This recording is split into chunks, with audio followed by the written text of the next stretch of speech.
The singles event sold out in 4 minutes. Every woman's ticket gone. The venue is secured. The organizers are excited. There's just one problem. They can't get men to show up. They extend the registration deadline. They offer discounts. They promote harder on social media. And still, the men's tickets sit unsold. Eventually, the event gets cancelled. Not because there's no interest from women, because the men simply aren't coming. This is happening across the country. Speed dating events, singles mixers, relationship workshops, all suffering from the same problem. Women are eager, men are absent. And the question everyone's asking is, where did all the men go? Here's the answer nobody wants to hear. The men didn't disappear. They chose peace. And after years of dating, feeling like chaos, they're not giving up that peace for anything. Alpha lens mindset here. Let's break it down. Let me paint you a picture of the modern single man who's doing well for himself. He's got a stable career. He's financially comfortable. He's got his own place. He works out, has hobbies, maintains friendships. He wakes up when he wants, spends his money how he wants, makes decisions without consulting anyone. His life is calm, predictable, under his control. Then someone suggests he should start dating. And his immediate thought isn't excitement. It's, why would I voluntarily introduce chaos into this? Because that's what modern dating represents to men now. Not partnership, not support, not mutual benefit. Chaos. Dating means navigating impossibly high standards while being told you're not good enough. It means spending money to prove your value to women who openly admit they're dating multiple men simultaneously. It means constant testing, emotional games, and the ever-present threat of being labeled toxic or abusive for setting boundaries. And for what? For the chance to build a relationship with someone who might leave the moment she gets bored. For the privilege of being her emotional support, financial stability, and entertainment while she decides if you meet her evolving criteria. Men are doing the math, and the math says, peace is better. I know men who make 6 figures, own property, are in great shape, and haven't been on a date in 2 years. Not because they can't get dates, because they don't want the headache. They've seen their friends get destroyed in relationships. They've watched good men get taken advantage of. They've experienced firsthand how modern dating rewards bad behavior and punishes genuine effort. So they checked out, not with bitterness, with calculation. They ran the cost-benefit analysis and decided that the juice isn't worth the squeeze. This isn't the male loneliness epidemic the media keeps talking about. This is the male peace dividend. Men discovering that life without romantic relationships is actually pretty good when you're not constantly being told you're inadequate. Let's talk about what's happening at singles events because it's a perfect microcosm of the larger issue. Women's tickets sell out in minutes. The demand is obvious. Women want to meet men. They're willing to pay, willing to show up, willing to put themselves out there. Men's tickets? They don't sell. Organizers are begging men to attend, offering discounts, extending deadlines, sometimes letting men in for free just to balance the ratio. And when events do happen, the dynamic is brutal. 1 woman for every 5 men who bothered to show up. Or the reverse, 20 women and 3 men who are clearly not the caliber the women were hoping for. Why? Because the men who women actually want to meet have no incentive to be there. A successful, good-looking man in his 30s doesn't need a singles mixer. He's got options through his social circle, through work, through dating apps where he has significant leverage. Why would he spend a Thursday evening in an awkward venue making forced conversation with strangers when he can meet women organically with much better odds? The men who do show up to these events are often the men who can't meet women any other way, which creates a self-fulfilling prophecy. Women come looking for high-value men, find men who aren't high-value, confirm their belief that all the good men are taken, and the cycle continues. But here's what the organizers and the women attending don't understand. The absence of men isn't a logistics problem. It's a statement. Men are voting with their feet, and they're voting no to an environment where they have zero leverage, maximum pressure, and minimal upside. Speed dating is the perfect example. 8 minutes to prove your value to a woman who's already decided you're not good enough based on your height and your shoes. 8 minutes of performing while she sits there evaluating whether you're worth her time. 8 minutes of knowing that one wrong answer and you're eliminated. Men are saying, why would I subject myself to that when I can stay home, work on my business, hit the gym, and maintain my peace? Now let's talk about the single biggest factor driving men's withdrawal from in-person dating, the fear of being labeled a predator. A man approaches a woman at a coffee shop. He's polite, respectful, reads the signals, makes conversation. In previous generations, this was normal, expected, how people met. Now, he's risking his reputation. If she's not interested, she might not just politely decline. She might post about it on social media. She might tell her friends about the creepy guy who bothered her while she was trying to get coffee. She might frame a normal social interaction as harassment. And once that label is out there, it sticks. Doesn't matter if he did nothing wrong. Doesn't matter if he was respectful. The accusation alone is enough to damage his social standing, his professional reputation, his entire life. So men stopped approaching, not because they're not interested, because the risk isn't worth the reward. Women set the stage for this. Years of viral posts about that creepy guy at the gym or the weirdo who tried to talk to me at the bookstore. Years of turning normal social initiative into something sinister. Years of making men feel like predators for expressing interest. And now women are confused about why men aren't approaching anymore. You can't spend a decade publicly shaming men for making moves and then wonder why they stopped making moves. You can't frame every approach as potential harassment and then complain that men don't take initiative. The incentive structure is clear. Approaching women in public is high risk, low reward. The downside is being labeled creepy or worse. The upside is maybe getting a date with someone who has 15 other options. Men are choosing to protect their reputation over pursuing women, and they're making that choice en masse. Here's the paradox that's driving men insane. Women say they want to be approached, but they punish men who approach. Women attend singles events, specifically designed for meeting people, then get annoyed when men try to meet them. Women complain there are no good men, while simultaneously making every social interaction feel like a minefield. Women post about wanting a confident man who takes initiative, then label confident initiative as aggressive or pushy. A man initiates conversation at a singles event, the exact purpose of the event, and she responds with, "I'm just here with my friends," or "I'm not really looking to meet anyone tonight." Then why are you at a singles event? This is the mixed signal phenomenon that's causing mass male withdrawal. Men can't win. If they approach, they're creepy. If they don't approach, they're not confident enough. If they're too forward, they're aggressive. If they're too subtle, they're not interested enough. Every move is a potential social violation. Every interaction is a risk assessment, and men are deciding that the safest move is no move at all. I know a guy who was at a networking event, not even a dating event, just professional networking. He made polite conversation with a woman about the industry they both work in. She later told mutual contacts that he was hitting on her and made her uncomfortable. He wasn't. He was literally just networking. But the perception became reality, and now he's known as that guy in his professional circle. After that, you think he's going to approach women at events? Hell no. He's going to stay in his lane, talk to men, and avoid any interaction that could be misinterpreted. This is happening everywhere, and women are creating the very dynamic they claim to hate. A retired party girl made a video lamenting the death of club culture. Her take? Men are acting like bad bitches with their ring lights and bottle service sections instead of actually pursuing women. Let me translate what's actually happening. Men realized that clubbing is a terrible investment.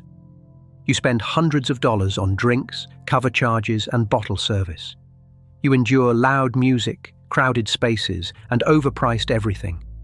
You compete with dozens of other men for the attention of women who are there to get free drinks and attention, not actually meet anyone.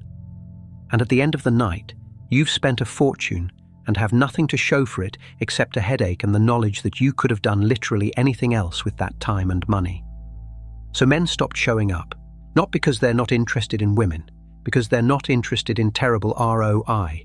The guys who still go to clubs fall into two categories: the ones who haven't figured out it's a waste, and the ones who go for status performance, not to actually meet women. The high-value men, they're spending their Friday nights at the gym, building their businesses, developing skills, investing in themselves. They're getting better instead of getting drunk. And they're meeting women through social circles where the dynamic is infinitely better. Clubs dying isn't a tragedy, it's market correction. Women stopped being accessible at clubs and started being extractive. Men adapted by spending their resources elsewhere. Let's address the elephant in the room. Women in their late 20s and 30s are panicking about their biological clock, while men their age are not. She's 28 and feeling the pressure.